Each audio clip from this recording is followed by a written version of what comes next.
نے والدین کو ایک مالی ڈیل بنا رکھا ہے. والدین کے پاس بچوں کو دینے کے لیے ٹائم نہیں، اور جو بچے ہیں ان کو والدین کے ساتھ بات کرنے کا ٹائم نہیں ہے. آج اسی ٹاپک کے اوپر ہم بات کریں گے کہ یہ جو ہمارا موبائل ہے، کیا اس کی وجہ سے جو ہے ہمارے جو والدین ہیں اور بچوں کے درمیان جو رشتہ ہے وہ کیا دوری زیادہ نہیں بڑھتی جا رہی ہے. اور ہم بات کریں گے مس نبیہ سے. السلام علیکم. جی وعلیکم السلام. اچھا مس نبیہ، یہ بتائیں کہ جو آج کل بچوں اور والدین کے درمیان جو ہے دوری ہے وہ بڑھتی جا رہی، کیا اس کا جو ذریعہ ہے وہ موبائل فون ہے یا کوئی اور وجہ؟ دیکھیں، والدین کی تربیت کا بہت بڑا فقدان ہے. اور پہلے جو ہماری جنریشن تھی نا، اس کے بعد جو جنریشن زی ہے، ہماری جنریشن تک لوگوں نے بہت عزت اور احترام کے ساتھ زندگی گزاری ہے، اور ساتھ میں والدین کی قدر و قیمت، والدین کی عزت، احترام، بڑوں کا ادب، یہ سب چیزیں جو ہمیں ہمارے والدین سے گفٹ میں ملی ہیں اور ہم نے سیکھی بھی ہیں. لیکن آج کی جو جنریشن زی ہے، آپ جو بات کر رہے ہیں والدین سے کھچاؤ، والدین کی نافرمانیاں، والدین کا جو ہے وہ بچوں کے ساتھ کنیکشن نہ ہونا، بچوں کو ٹائم نہ دینا، یہ سب چیزیں کیا ہیں؟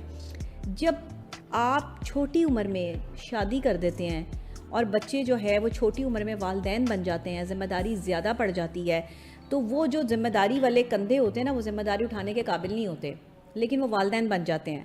اب ان والدین نے جن کی ابھی اپنی تربیت پوری مکمل نہیں ہوئی، انہوں نے اپنے بچے کی آگے کیا تربیت کرنی ہے؟ انہیں کیا پتہ کہ چھوٹے بچے کو جو ہے وہ گرو کیسے کرنا ہے، چھوٹے بچے کی جو ہے وہ کیا چیز ماننی ہے، کون سی بات ماننی ہے، کون سی نہیں ماننی ہے. یہ ساری چیزیں جو ہے وہ ہمارے ساتھ چلتی ہیں اور ہم اس چیز کو جو ہے وہ دیکھتے ہیں. اچھا، میں ہمیشہ سے جو ہے وہ ایک بات سوچتی ہوں کہ آج کے جو والدین ہیں اور جو اس سے پہلے کے والدین تھے، ان میں زمین آسمان کا ڈفرینس ہے. اس کی سب سے بڑی جو پرابلم ہے وہ ایج ڈفرینس بھی ہے.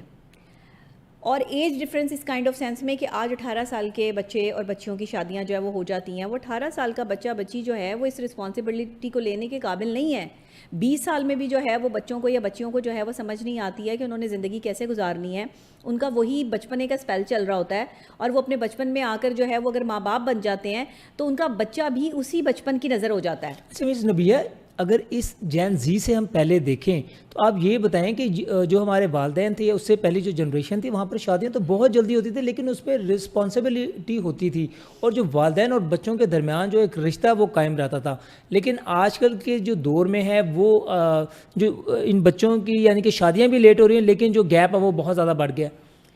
دیکھیں، شادیوں کی عمر ہوتی ہے، شادی کی ایک اسپیسیفک عمر ہے. اگر آپ اس عمر سے پہلے شادی کریں گے تو بھی شادی جو ہے وہ کامیاب کرنا بڑا مشکل ہو جائے گا، اور شادی کی عمر نکل جانے کے بعد بھی شادی کو نبھانا مشکل ہو جائے گا. تو شادی کی ایک جو عمر ہے مڈ، جس میں آپ جو ہے وہ 20 سال سے اور 25-27 سال تک جو ہے وہ شادی کے لیے پرفیکٹ ہوتے ہیں، اور آپ کی 27 سال تک شادی جو ہے وہ ہو جانی چاہیے، ضروری ہے. اگر 30 سال کے بھی ہو گئے ہیں تو شادی ہو جانی چاہیے، میں یہ سمجھتی ہوں. تو 30 سال بھی کوئی بہت زیادہ عمر نہیں ہے. 30 سال میں بھی انسان جو ہے وہ بہت ساری بے وقوفانہ حرکتیں کر رہا ہوتا ہے. 30 سال کے بعد جا کے انسان جو ہے وہ سمجھداری کی طرف بڑھتا ہے، اور اس کو سمجھ آنے شروع ہوتی ہے کہ اس کے ساتھ جو چیزیں معاملات ہو رہے ہیں وہ کیا ہیں. بچوں کی تربیت میں سب سے اہم کردار اس کے والدین کا ہوتا ہے. والدین کو پہلے خود سمجھنا ہے. میں سمجھتی ہوں بچوں سے زیادہ تربیت آج والدین کی ہوگی، اور ہونی بھی چاہیے. ان کے لیے کوئی ایسی انسٹیٹیوشنز یا تو کھولنے چاہیے، کیونکہ آج کی جو جنریشن زی ہے وہ اچھے والدین ثابت نہیں ہو سکتے. بالکل، کیونکہ انہیں پتہ ہی نہیں ہے کہ رسم و رواج کیا ہیں، ثقافت کیا ہے، طور طریقے کیا ہیں، بزرگوں کی اہمیت کیا ہے، بڑوں کی اہمیت کیا ہے. آج لوگوں نے اپنے ماں باپ کو اٹھا کے اولڈ ہوم میں چھوڑ دیا ہے. کیوں؟ رشتوں کی قدر ہم میں کیوں نہیں ہے؟ اس لیے کہ ہم تربیت کرنے میں ناکام ہو چکے ہیں.